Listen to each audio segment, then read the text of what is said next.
विचार है निर्विशेष शून्यवादी पाश्चात्य दृष्टान। जय श्री कृष्ण चैतन्य प्रभु नित्यानंद श्री अद्वैत गदाधर शिवासदि गौरवृंद। हरे कृष्ण कृष्ण कृष्ण हरे हरे, हरे Ram Ram Ram Hare Hare. Yes, so text 90. ओम नमो भगवते वासुदेवाय। ओम नमो भगवते वासुदेवाय। ओम नमो भगवते वासुदेवाय। ओम नमो भगवते वासुदेवाय। ओम नमो भगवते वासुदेवाय। ओम नमो भगवते वासुदेवाय। Yes, so text 90. अतः कथंचित समिवुक्त आपद। अतः कथंचित् सविमुक्त आपदा पुनश्च सार्थं प्रविशत्य अरिंदम। पुनश्च सार्थं प्रविशत्य अरिंदम। अध्वन्य अमुष्मिन् अजया निवेशितो। अजया निवेशितो। ब्रह्मञ्जनोऽद्यापि न वेद कश्चन। ब्रह्मञ्जनोऽद्यापि न वेद कश्चन। Yes. Hare Krishna. Yes, please. Thank you, Ji. Hare Krishna. Shra Prabhupada Ki Jai. Translation. Of killer of enemies, Maharaj Rahumuna, if the conditioned soul somehow or other gets out of his dangerous position, he again returns to his home to enjoy sex life, and for that is the way of attachment. Thus, under the spell of Lord's material energy, he continues to loiter in the forest of material existence. He does not discover his real interest even at the point of death. Purport. This is the way of material life. When one is captured by sexual attraction, he becomes implicated in so many ways and cannot understand the real game of life. Therefore, Srimad Bhagavatam 7.5.31 says, Nate vidus swarthagatim hi Vishnum. Generally, people do not understand the ultimate goal of life. As stated in Vedas, Om Tad Vishnu Paramam Padam Sada Pashyanti Suraya. Those who are spiritually advanced simply look to the lotus feet of Vishnu. The conditioned soul, however, not being interested in reviving his relationship with Vishnu, becomes captivated by material activities and remain in everlasting bondage, being misled by so-called leaders. Thank you, Ji. Hare Krishna. Hare Krishna. Thank you very much, Mataji. So in the previous verse we have seen, when the living entity becomes exactly like a monkey, jumping from one branch to another, he remains in the tree of household life without any profit but sex. Thus he is kicked by his wife just like the he-ass. Unable to gain release, he remains helplessly in that position. Sometimes he falls victim to an incurable disease, which is like falling into a mountain cave. He becomes afraid of death, which is like the elephant in the back of that cave, and he remains stranded, grasping at the twigs and branches of a creeper. So we're starting from this verse actually. So, I mean, verse 19 follows from verse number 18 actually. So in the previous verses, we have seen that how, for the sake of sense enjoyment, a living entity, wanders into different positions just for some yan maithunadi grahamedi sukham, just for some kind of insignificant enjoyment. One is suffering so many tribulations. We see, we are looking at like big companies. We may think of, say, Boston Consulting Group, McKinsey Consulting, or we may talk of Standard Chartered, or we'll talk of like Boeing Corporation, Airbus Corporation, or ISRO, or our, we have Hindustan Aeronautics and all this. What is actually all of this? Yan Maithunadi Grahamedhi Sukham Hitucham. At the end of the day, people just want to earn money so that they can enjoy some sex life. I mean, this is quite interesting. This is my personal experience also. Many years ago, like it was 2007 when I got selected into Tata Motors. And I was very excited because I really loved automobiles and this was like the company to be in. And after I joined up, it was like something was quite disturbing about that company, that not a single person in that company actually felt excited about automobiles. Hardly anyone. I actually met just 2 engineers in my entire duration. One was a guy, we just met like this man, we just met for like 1 hour in Pune. Another one was a girl. Quite surprisingly, she was also very excited about cars. But that's about it. All the others simply took it up as a job. And they were very much frustrated because Tata Motors as a company never paid much salary. You just worked there as a government employee and there was nothing else. There was nothing there really. It was like a government company. So people were always frustrated. Oh, I don't have this much money. My salary is not enough. This is not, that is not there. And people were generally all frustrated, unhappy, angry, always screaming and shouting. That was the norm of that company. So in this way, that is not just, one company. Everywhere is the same case. Big banks, law firms, big hospitals everywhere. Nobody has any kind of passion for their work. People just work so that they can enjoy some family life. So the verse which is quoted here is Nate vidu swartha gatim hi vishnum durashaya ye bahir arthamanina andha yathandayar upaniyamanas te pisha tantrayam urudamni baddha. Persons who are strongly entrapped by the consciousness of enjoying material life and who have therefore accepted as their leader or guru a similar blind man attached to external sense objects cannot understand that the goal of life is to return home back to Godhead and engage in the service of Lord Vishnu. As blind men guided by another blind man miss the right path and fall into a ditch, materially attached men led by another materially attached man are bound by the ropes of fruitive labor, which are made of very strong cords, and they continue again and again in materialistic life, suffering the threefold miseries. So, Srila Prabhupada talks about Shukracharya here. Acharya Shukracharya. The word Shukra means semen, and Acharya refers to a teacher or guru. Hereditary gurus or spiritual masters have been accepted everywhere since time immemorial, but Prahlad Maharaj declined to accept such a seminal guru or take instruction from him. An actual guru is Shrotriya, one who has heard or received perfect knowledge through parampara, the disciplic succession. So you see, Shukracharya, so Prabhupada actually elaborates a little bit on him. Shukra Acharya. So an Acharya coming through bloodline or through the seminal line, it also means an Acharya of the semen. Shukra Acharya. Literally, an Acharya who is only talking about sex life. Because Shukracharya's main concern was to maintain the happy status of demonic families. He's the Acharya to Shukra. He was Acharya to Prahlad Maharaj, Acharya to this, what's his name? Hiranyakashipu. He was also Acharya to Bali Maharaj. And everywhere he's always giving an instruction which is contrary to the instructions of the Supreme Lord. Now you see, here I want to elaborate on one thing. Any spiritual teacher from any movement or anything, if he talks about enjoying family life or becoming more happy in a family situation, he's actually a follower of Shukracharya, not Vyasadeva. Not a follower of Brahmaji or Brahaspati, but rather a follower of Shukracharya. Because as we have seen from this, actually, and Prahlad Maharaj is just a child, he's not even a grown-up man or anything. And he's talking about all of this. Yan Maithunadi Grahamedi Sukhami Tucham. Yes, home life is a necessity. In the age of Kali, sannyas is forbidden. That's what the scriptures say, Chanakya Pandit says. But that doesn't mean that the spirit of sannyas is also forbidden. Sannyas is forbidden because we are fallen, not because sannyas itself is something bad. If I am not qualified, I am not allowed to, if I don't have a license, I am not allowed to drive a car. That doesn't mean that I am good and the car is bad. It only means that I am unqualified to drive a car. So just like that, sannyas is forbidden because we are not qualified to follow it.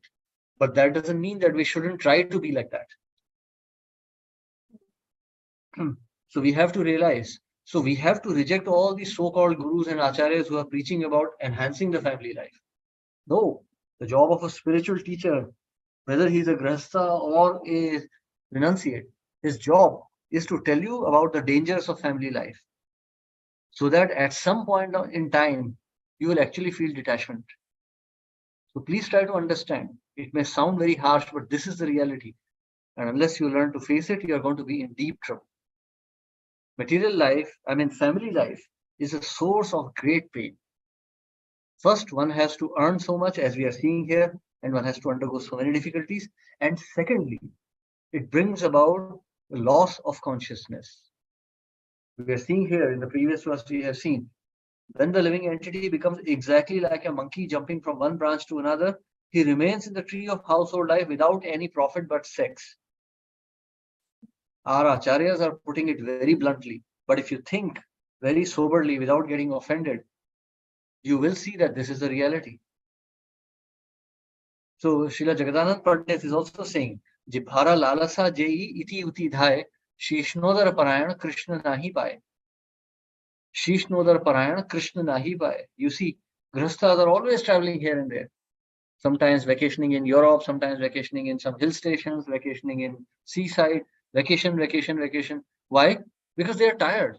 Tired of what? Working hard like a donkey. Then they want to enjoy like a monkey.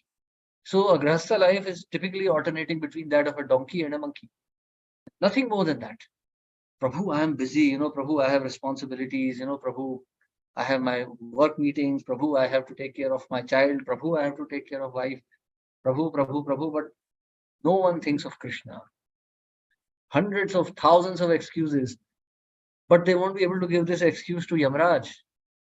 At the prana prayana samaye kapavata pittau kantavarodhana vidhau smaranam kutaste. What are you going to remember? Did any one of you see that video which I shared, by the way, today? Just 2 minutes. Yes, Prabhu. I saw the video. Very interesting. Very effective. Yeah, did you realize how dangerous it was? This is very clear. The last bit especially where Yes. it's just because you think of Krishna when you die, it doesn't mean you'll become Krishna. So. Absolutely. We had one devotee, like kind of a favorable person when I was in my hostel. He opened a hotel next to our hostel and he called it Krishna Bar and Restaurant. So first he started by serving vegetarian meal, but because this was Raigad, so he had to sell non-vegetarian. Then he started serving alcohol. You see, this kind of Krishna Bhakti is not going to help. See, Bhakti is austerity. It demands sacrifice. We cannot sail in 2 boats at the same time. We can't be Pravrat and Nivrat at the same time. We see so many devotees working exceptionally hard, becoming exceptionally ambitious in material life and progressing more and more. No, it's not going to work. Sad to say, but they are heading for a disaster. Because very soon, their consciousness will be taken over. Material life means politics, diplomacy. And wherever there is politics and diplomacy, Krishna cannot exist. We may delude ourselves. I am chanting 16 rounds. But we may chant 1600 rounds also, it's not going to work. Bahujanma jadi kare shravana kirtan, kabhu tana pave Krishna pade premathan. You can chant for millions of lifetimes, not years, millions of lifetimes. But if you remain materially ambitious, you will not attain Krishna. Shishnodar parayan, Krishna nahi paye. See, that's sad. Unfortunately, that's the reality. That's why Vanaprastha is prescribed. But Vanaprastha is not possible unless you have practiced Krishna consciousness in Grihastha life. One cannot say that I'll retire at 50, then I'll start. No, impossible. Your sanskaras will bring you back. I remember there's one of my friend's friend was a devotee. So he retired. He was like a real estate broker and he retired from family life. He became frustrated. And he just thought, okay, now enough is enough. Now I'll retire into Vrindavan. And he left his business and everything in Delhi or Bombay, I don't remember which city, and he went to settle down in Vrindavan. So how do you live in Vrindavan? You need some shelter. So with all his savings, he bought a small house. And then he saw that people are also buying houses. Then he sold his house and made some profit. Then he realized there are many houses in Vrindavan. So he bought a few other houses. And he made some handsome profit on it. And now he's a well-established businessman in Vrindavan. So you see, we cannot leave our nature. So if you are very ambitious now, next year you're not going to become spiritual. Next year you will find something else to be ambitious about. You see, so many devotees, they leave everything, they join the temple. They leave their corporate life and they join the temple and they become temple manager. So instead of managing mundane men, they start managing devotees and then they go to hell straight away. Because if you manage devotees, you are going to go to hell. Temple presidents, Prabhupada also mentioned that that's a hellish position actually. To be a temple president means definitely your golden path to hell is open. Because as a manager, you will see others as subordinate to you. That's a demonic mentality. Krishna will never tolerate that. And Krishna will personally kick you to hell. So you see, spiritual life is very, very difficult. Very, very difficult. Kabhutana pave Krishna pade premadhan. How will you attain? Great acharyas are also saying, Madhavendra Puri, when he was leaving this body, he was crying, "Oh Radha, oh Krishna, my life is a failure because I could not attain your lotus feet." So what was he doing? Was he a hypocrite? Was he lying? No. What the reality is, in this material world, we cannot perceive Radha and Krishna directly. So the acharyas take that austerity of coming into this world, leaving the association of Radha and Krishna. So they can only attain Radha and Krishna in their samadhi, but the rest of the time they're dealing with materialistic people like us. And that's the austerity for them. Srila Prabhupada only once he actually spoke very angrily. I mean, he was very angry at his American disciples. He said, "I left my beautiful place in Vrindavan just to be with you, and you are behaving like rascals now." So you see. So acharyas also take that austerity. Or acharyas' austerity is reverse of ours. For us, going to Krishna is an austerity. For them, coming to material world is an austerity.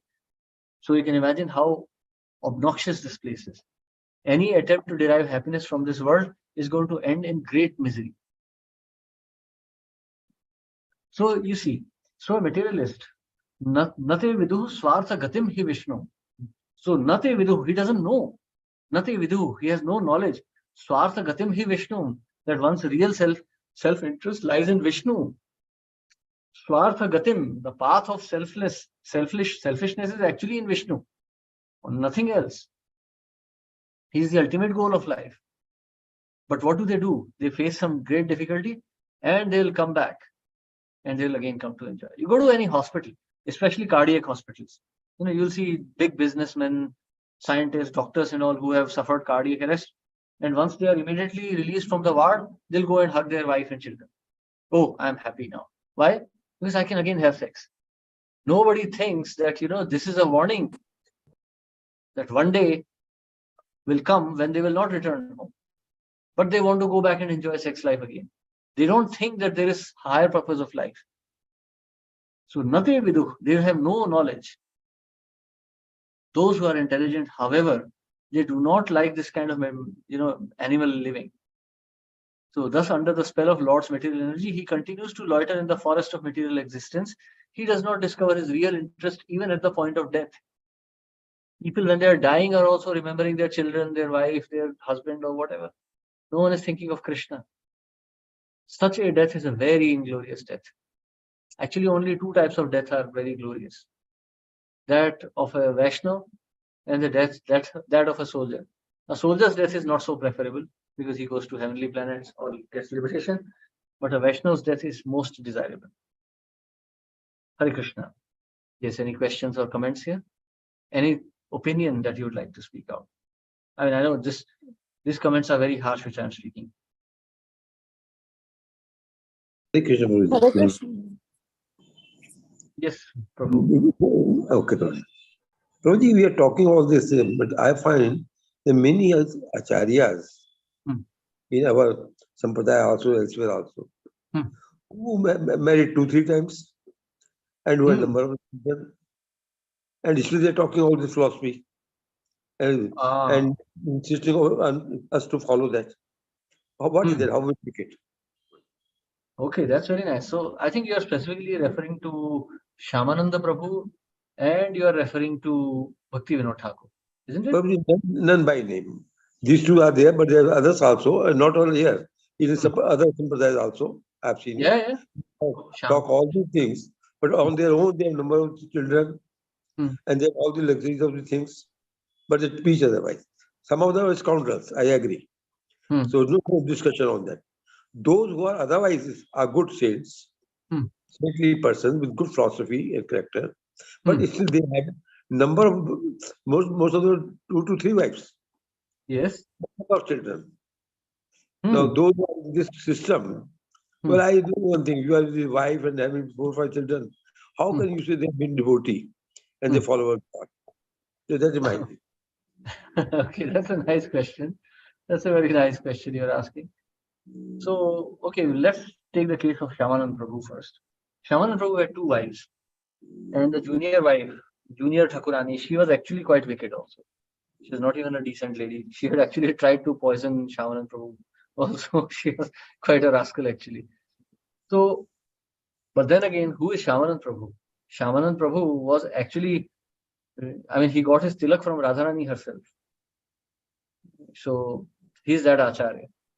See, the point is not whether one should be a grahastha or a sannyasi. What does one do in that position? Srila Bhakti Vinod Thakur was married twice. He was married once, the first wife died, then he got married again, and he had 11 children. But what was he doing really? He is the pioneer of this Hare Krishna movement. He studied Urdu, Farsi, English. He studied all the Western philosophers, Hegel, Kant, Plato, Socrates.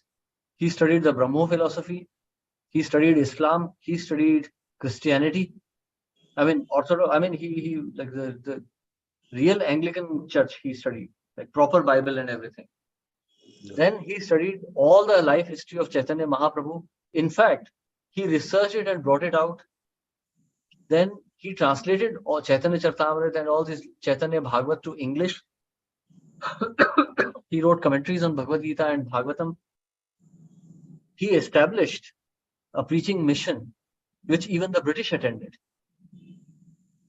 And his son was Srila Bhaktisiddhanta Saraswati Thakur. So Bhagavad Gita, Krishna is saying, that sex life which is not contrary to principles, I am that. I am that sex life which is not contrary to principles. And we see the example in Bhakti Vinod Thakur.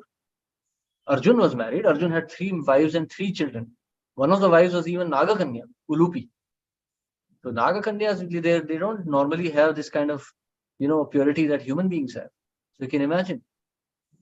So, but Arjun, Krishna is saying, Priyosi me. Sakha cha priyosi me. You are my friend and very dear to me. So it's not a question of whether one is married or unmarried. It's a question of what one does for Krishna. How much one does for Krishna. So, like Gurudas Prabhu, for example. Gurudas Prabhu, Shyam Sundar Prabhu, Mukund Prabhu. They were grahasthas.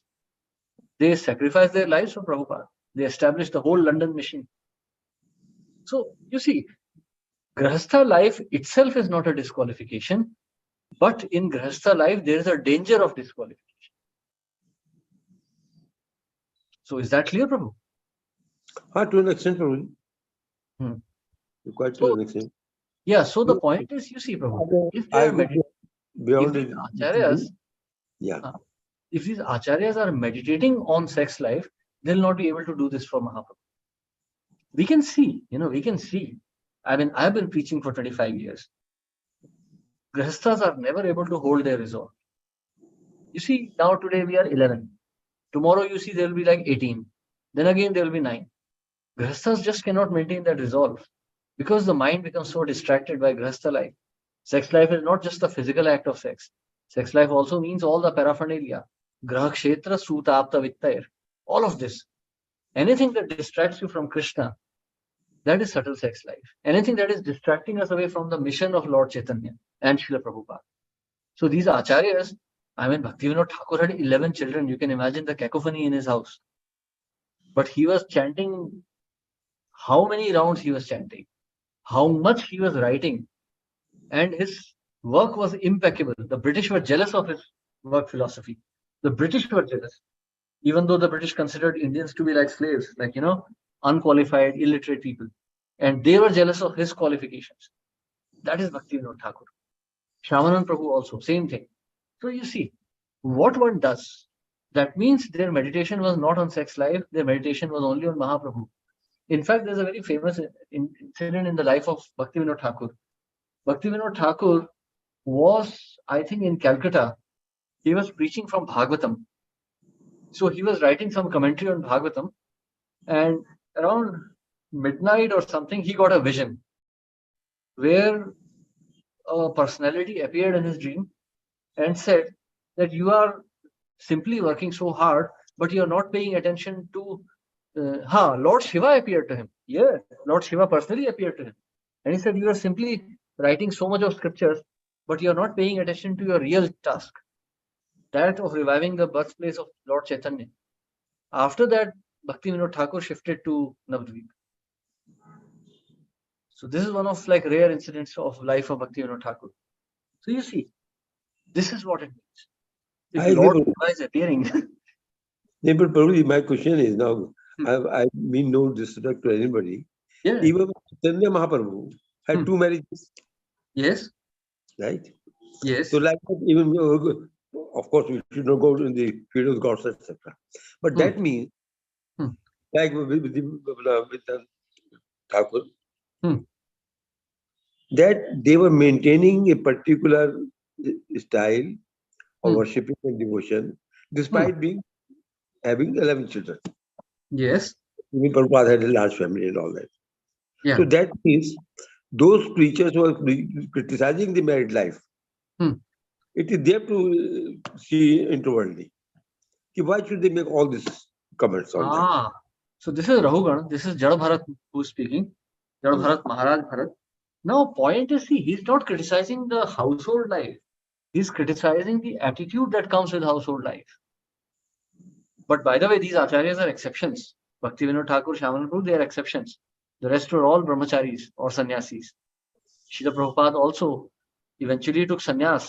ISKCON all came when he was sannyasi. So point is, he's criticizing the mentality that a grahastha, Grahamedhi acquires. Prahlad Maharaj is also criticizing that. Prahlad Maharaj himself became a grahastha. Bali Maharaj was his grandson. Yeah, absolutely. So, that attitude is to be criticized, not the marriage. No, they're not criticizing the institution of marriage. They are criticizing the Grahamedhi attitude of enjoying the sex life blatantly. That I agree. Because Janak Maharaj, etc., who also are Maharaj, they had number of wives. And even our Gaudiya Sampradaya says, you can have more wives in case you can afford them. But you have to sex life only if you are married. So that's perfectly all right. That character given to us is that you get married and have as many wives you can do that. In case you can. So that is not wrong. The attitude when it comes of Grahamedhi, that of course, I agree that is wrong. Yes, so that is what they're criticizing. Thank you, Roji.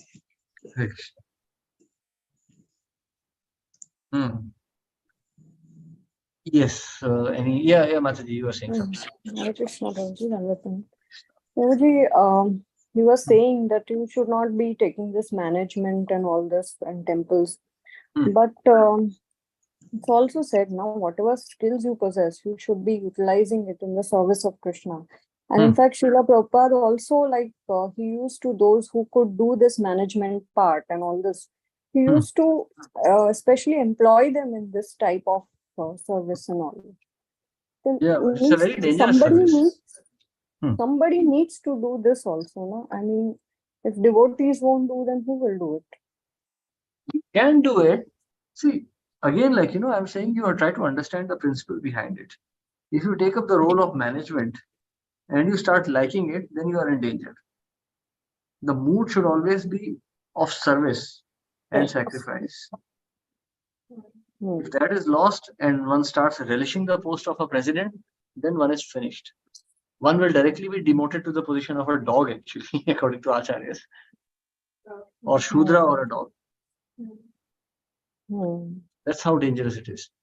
See, Bhakti Siddhanta Saraswati Thakur, what does he say in this regard? He says, anyone who considers his own god brothers to be subordinate to him, to be inferior to him, is possessing a hellish mentality. But that is the mentality of temple presidents. Today in our movement, you see not a single temple president who will speak humbly. So that is a demonic attitude. He may dance in front of deities, but his heart is made of stone. Because he thinks that everyone is subordinate to him. He's their boss. The moment this boss mentality comes, one's spiritual life has ended, finished. It doesn't exist.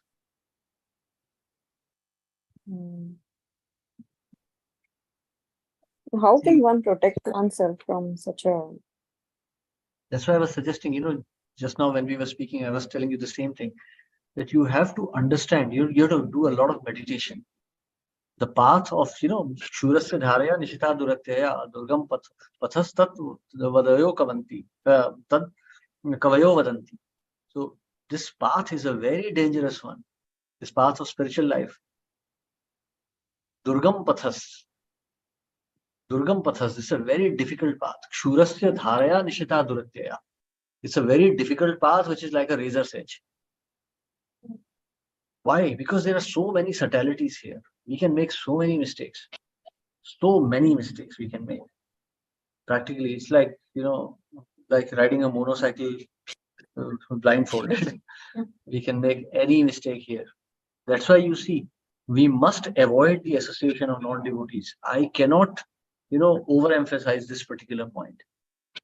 Avoid us.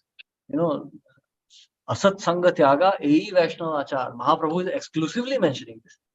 Asat Sangha Tyaga Ei Vaishnava Achar. This alone is Vaishnava Achar. Because what are materialists?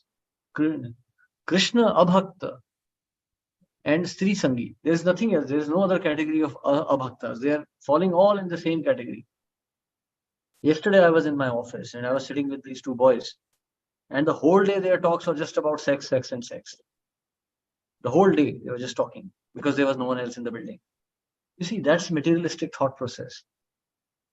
That is material life. And when we, Vishaira Anna Khabe Malina Habe Man. Malina Man Nahi Habe Krishna Sankirtan. So when the mind is contaminated, so this verse appears in different ways. Sometimes, Vishaira Anna Khabe Dushta Habe Man. Malina Habeman. These are like in different scriptures. This has been quoted. Chaitanya Mahaprabhu is quoted. Because as soon as we take their association, our mind is contaminated. We are not able to think of Krishna. And like today's morning's lecture, which I was sharing, is the same thing. What do we like? We start liking those things. We subtly like that. We enjoy their association. We enjoy their jokes. We enjoy their work. We enjoy their praise. Oh, Mataji, you are so nice. And we like it. Oh, Prabhuji, you are so intelligent. Oh, yes, very nice. Yes, I am intelligent. We start liking all of that. And that is our bhavana. We have to see, okay, if you really want to understand what is the mentality of a Vaishnava, study the Shiksha Ashtakam. Are we able to think like this? Ai Nanda Tanuja Kinkaram Patitam Mam Vishame Bhavam Budhav Kripaya Tava Pada Pankaja Sthita Dhuli Sadrisham Vichintaya. Mahaprabhu is crying out in desperation. Actually, Shiksha Ashtakam is not like a poem composed by Chaitanya Mahaprabhu. If you read Shiksha Ashtakam, Chaitanya Charitamrita, Antya Leela, this is like the epilogue. Mahaprabhu's Leelas are finished. Now, Krishnadas Kaviraj Goswami is wrapping up the text. So there he is describing the Shiksha Ashtakam is just sung as impromptu. It's not that Mahaprabhu is composing these 8 verses together as a poetry. No.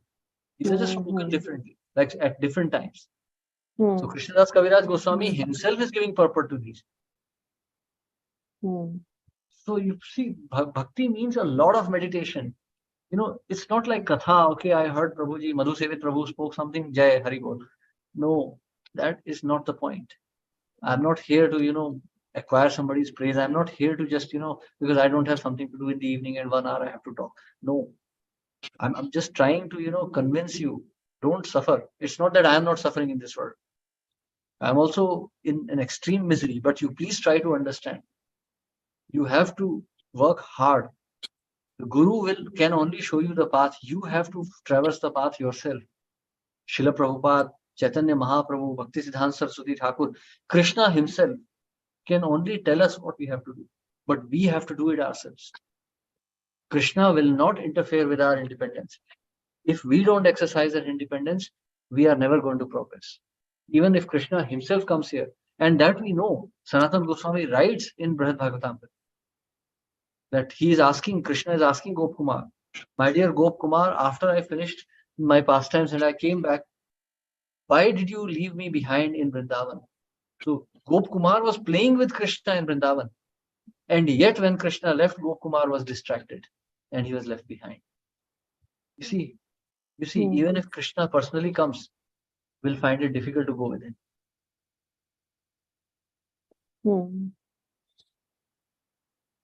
Okay, Prabhuji. Thank you so much. Hare Hare Krishna. Krishna. Yes, someone else has any question or comment here? Not on this Prabhu, but I want some clarification on some other. I think not much time left, but I think that's how you will cover up. In Adi Leela, chapter 9, third purport mein, Prabhupada says, God is unlimited. And his desires are also unlimited. What does it mean? Krishna is infinite. But he has no desire. Why? Krishna is Rasaraj. 64 of his qualities are described in Nectar of Devotion itself. Krishna is Rasaraj. Why? He's a supreme autocrat. He can enjoy anything he wants. Even, in fact, the so-called sex desire itself is coming from Krishna. If you read Bhakti Rasamrita Sindhu, you will get some hint. If you read Geet Govind, what Krishna is doing will seem like some, sex literature. But that is true. That's Adi Ras. Sex desire itself is coming from Krishna. But when it manifests in our hearts, then it is contaminated.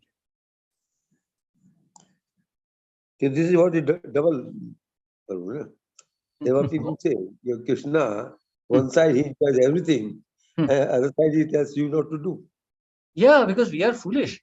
I'll give you an example, Prabhu. Like you're coming from the defense forces, army, right? So in army, you're taught to drive all the vehicles, isn't it? Yeah. You must have driven Shaktiman also, the LPT 1210 and others also, right? We also. Now suppose you have a son and he sees you driving a Jeep and he says, Father, I would also like to drive. And when you are not around, he quietly goes inside and starts the Jeep. What will happen? You're getting the point. It's a nice thing to do, but you are qualified. He is not. So Krishna can do it. We cannot. We are not able to digest it. Okay, let us assume Krishna is some kind of autocratic person and he doesn't want us to enjoy. Okay, for theory's sake, let's understand that. Let's accept that. So even in this hypothetical scenario, suppose Krishna says, okay, I'm sorry, you can enjoy. And we go out and we start enjoying. How much will you enjoy? You remember there's this personality called Hugh Hefner, or what was his name? He was some, playboy mentioned, the greatest pornographer of this world. Yes. Yeah, he just died, he just died some years ago. How much could he enjoy? How much sex life can one enjoy? And what happens? When we enjoy sex life, our pranavayu is reducing. So we are suffering. But on the other hand, if you practice brahmacharya, strict brahmacharya, when your kundalini rises to your kapola, then you'll see wondrous visions, amazing things you are going to see. I met one Bengali gentleman. This is around 23 years ago. I was traveling from Howrah to Mumbai, and there was this very old school Bengali gentleman, and we were both getting bored. So we started talking. So very interesting, this gentleman was. He was maybe 60, 70 years old at that time. And he had practiced Kundalini Yoga. So he was traveling with his daughter. He was a family man. So he was telling me, he said, he was telling me, he said, my Kundalini awakened once. And that was like a wondrous experience. That was like nothing I had ever seen in my life. But I was a bit casual and I lost that experience. And he says, I tried again and again and I could never go back to that situation. And he said, I would give anything to be back there. He said, it just awakened once and I was in some sort of light and I was so happy. I felt like I wanted nothing from this world. I was exceptionally happy at that time. That is, Brahma Sukham. That's the happiness of Brahma. No sex life in this world can match that. So Krishna is asking us to give up sex life because he has something even better than us. And beyond this Brahma Saukhyam, behind this Brahma Sukha is something even better. Krishna's own association. I'll give you one simple example, Prabhu. When you are 4 or 5 years old, now, of course, we are old generation people now, like pre-internet generation. How happy was our childhood? Yeah, that's true. That's true. Very pious. Up to 7 years, we were treated as God only. Yes. How happy. And you remember, Prabhu, in our childhood, there was no thought of sex life at all.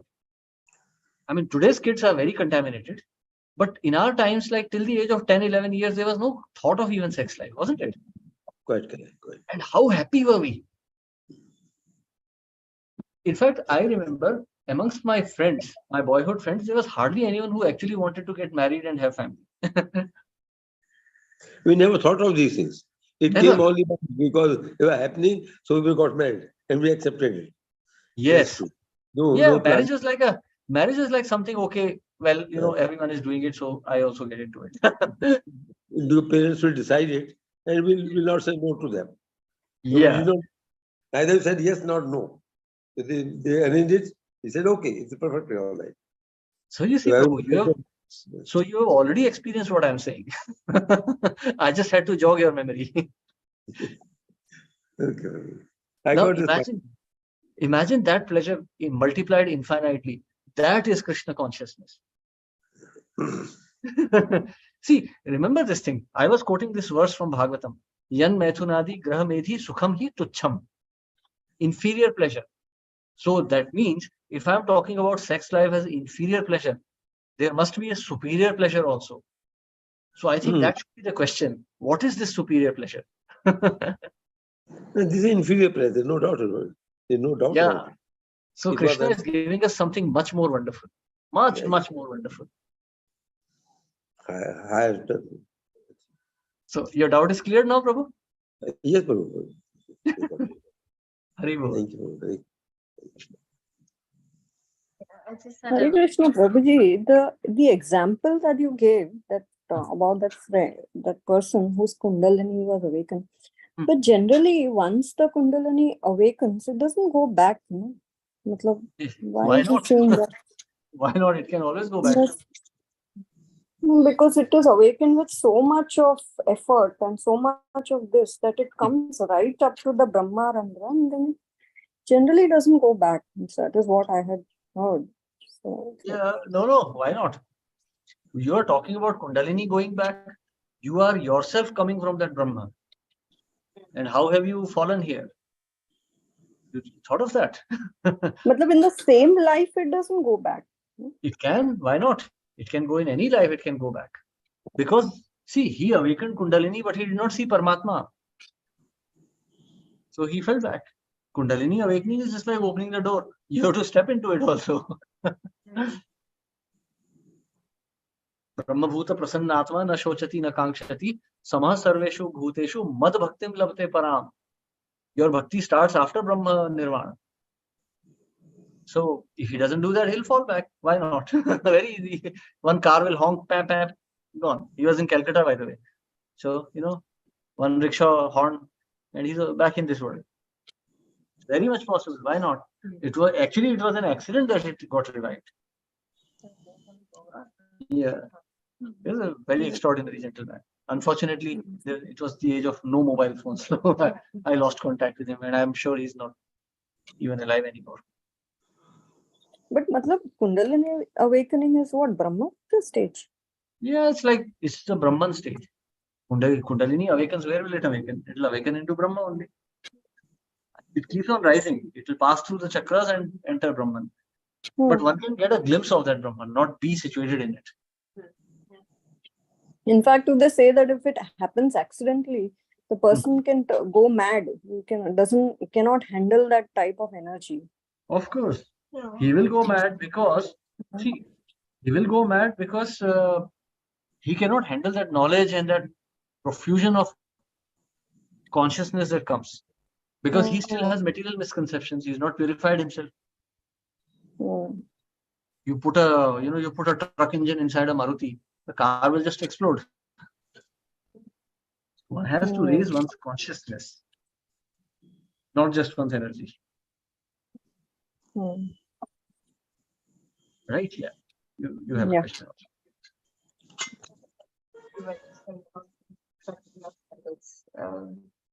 That is one that can glorious death, but isn't that it's just like this kind, like in Mahabharata or something like that?